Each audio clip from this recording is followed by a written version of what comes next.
नमस्कार दोस्तों, आज हम सूरदास और उसके पद के बारे में जानेंगे। सूरदास जी का पहले हम जीवन परिचय जानेंगे। सूरदास जी का जन्म सन 1478 में मथुरा के निकट रुनकता नामक गांव में, जो कुछ दीवान दिल्ली के निकट सिही गांव को भी मानते हैं। सूरदास जी अंधे थे, लेकिन उनके द्वारा गाए जाने वाले 1.25 पद बताए जाते हैं। वे श्री कृष्ण के परम भक्त थे। भक्तिकालीन सगुण भक्ति काव्य धारा के श्री कृष्ण शाखा के वे कवि रहे हैं। महाप्रभु वल्लभाचार्य के वे शिष्य थे। उनका निधन 1583 में पारसोली, जो कि गोवर्धन के निकट है, वहाँ हुआ था। उनकी साहित्यक रचनाएं प्रसिद्ध ग्रंथ है सूरसागर, साहित्य लहरी और सूरसारावली। उनकी भाषा है लोक प्रचलित ब्रज भाषा। कवि सूरदास जी की संपूर्ण पद गेय मुक्तक भाषा है। काव्य में वात्सल्य और श्रृंगार रस की प्रचुरता है। उनके काव्यों में उपमा, रूपक, उत्प्रेक्षा आदि अलंकार अन्यास ही प्रयुक्त हुआ है। उनके काव्यों में वात्सल्य भरपूर मिलता है, जिसके कारण इन्हें वात्सल्य रस का सम्राट कहा जाता है। आगे पढ़ेंगे सूरदास के कुछ पदों के बारे में। इन पदों में गोपियों की कृष्ण के प्रति एकनिष्ठ प्रेम, भक्ति और स्नेहमयता प्रकट हुई है, जिस पर किसी अन्य का प्रभाव नहीं रह जाता। गोपियों पर श्री कृष्ण के प्रेम का ऐसा रंग चढ़ा है कि खुद कृष्ण का भेजा योग संदेश कड़वी ककड़ी और रोग व्याधि के समान लगता है। उन्हें इन पदों के माध्यम से निर्गुण पर सगुण का विजय दिखलाने का सफल प्रयास किया है। काव्यांश है। उधव तुम हो अति बड़ भागी, अपरस रहत स्नेह तगातई, नाहिन मन अनुरागी, पुर इन पात रहत जल भीतर, तारस देह न दागी। ज्यों जल माह तेल की गागरी, बूंद न ताको लागी, प्रीति नदी में पाऊँ न बोरियो, दृष्टि न रूप परागी, सूरदास अबला हम भोरी, गुर चाटी ज्यों पागी। प्रस्तुत पद्यांश पाठ्यपुस्तक क्षितिज भाग 2 में संकलित सूरदास द्वारा रचित भ्रमर गीत के पद से लिया गया है। इसमें गोपियों द्वारा उद्धव पर व्यंग्य किया गया है कि कैसे वह प्रेम रस में नहीं पड़ पाने के कारण बड़भागी अर्थात भाग्यहीन है। यहाँ बड़भागी शब्द को व्यंग्य के रूप में प्रयुक्त किया गया है। इस काव्यांश की व्याख्या है कि गोपियां उद्धव पर व्यंग करते हुए कहती है कि हे उद्धव, तुम भाग्यवान हो जो श्री कृष्ण के साथ रहकर भी उनके प्रेम से अछूते हो, अर्थात उनके प्रेम के धागे से नहीं बंध पाए हो। गोपियां उद्धव की तुलना कमल के पत्तों व तेल के गागर से करते हुए कहती है कि जिस तरह कमल के पत्ते जल में ही रहते हैं लेकिन जल से अछूते रहते हैं, एवं उसी प्रकार तेल से भरी हुई मटकी पानी के मध्य में रहने पर भी उसमें रखा हुआ तेल पानी के प्रभाव से मुक्त रहता है। उसी प्रकार श्री कृष्ण के साथ रहते हुए भी तुम्हारे ऊपर उनके प्रेम तत्व का कोई प्रभाव नहीं पड़ा।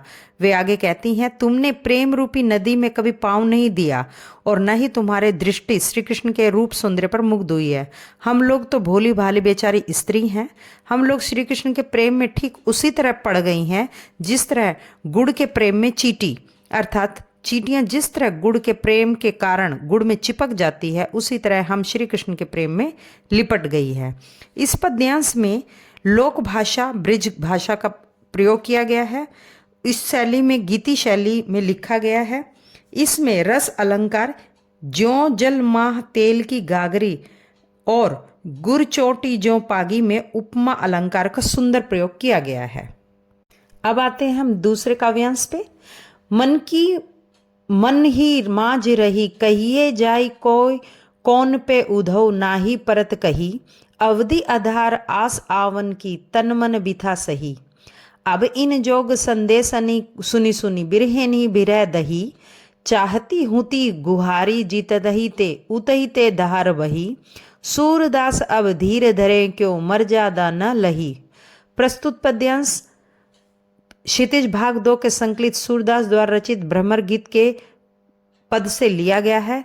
इस पद में सूरदास जी ने श्री कृष्ण के वियोग में गोपियों की विरह वेदना की चरम अवस्था का चित्रण किया है। गोपियां उद्धव से कहती है, हमारी मन की बातें मन में ही रह गई, हमें समझ नहीं आ रहा कि हम अपनी मन की बात किन से करें। श्री कृष्ण के आने की आशा ही एकमात्र जीने का आधार थी, इसलिए तन मन से उनके विरह को हम लोग सहती रही। अब आपके योग का संदेश सुनकर हम विरहणी विरह में जल चुकी हैं। हमें जिधर से प्रेम की पुकार आने की आशा थी उधर से योग की धारा बह रही है।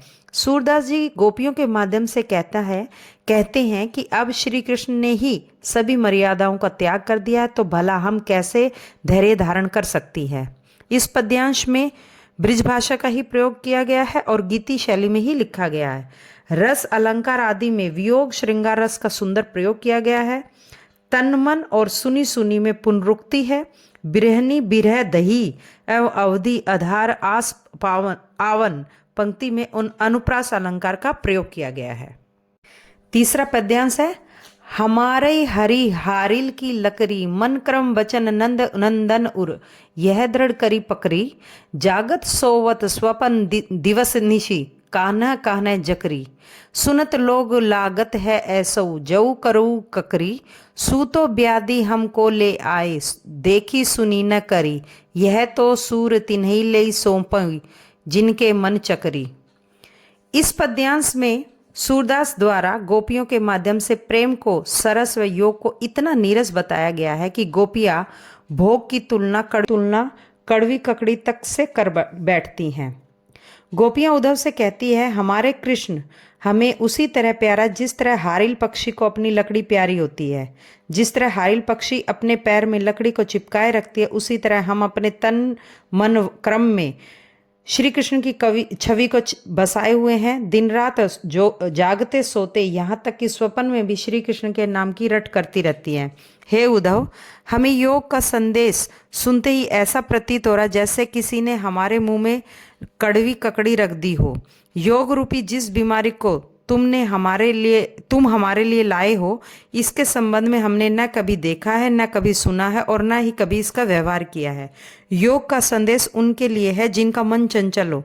हमारा मन तो श्री कृष्ण के प्रेम में स्थिर हो गया है, अर्थात हमें योग की जरूरत है ही नहीं।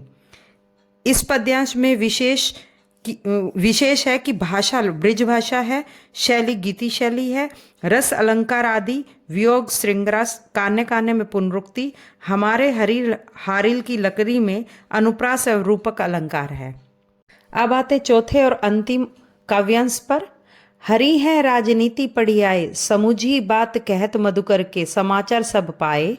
इक अति चतुर हूते पहले ही अब गुरु ग्रंथ पढ़ाए। बड़ी बुद्धि जानी जो उनकी जोग संदेश पठाए। उधव भले लोग आगे के परहित डोलत धाए।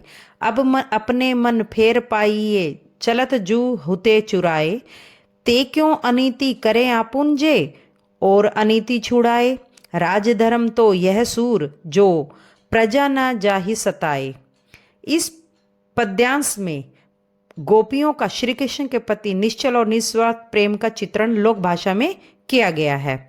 गोपियां उद्धव को संबोधित करते हुए कहती कि तुम्हारी बातों से ऐसा लगता है कृष्ण ने राजनीति शास्त्र पढ़ लिया है। एक तो वह पहले से चतुर थे, अब उन्होंने बड़े बड़े ग्रंथ पढ़ लिए हैं, तभी तो इसी बुद्धिमानी के कारण योग का संदेश भेजे हैं।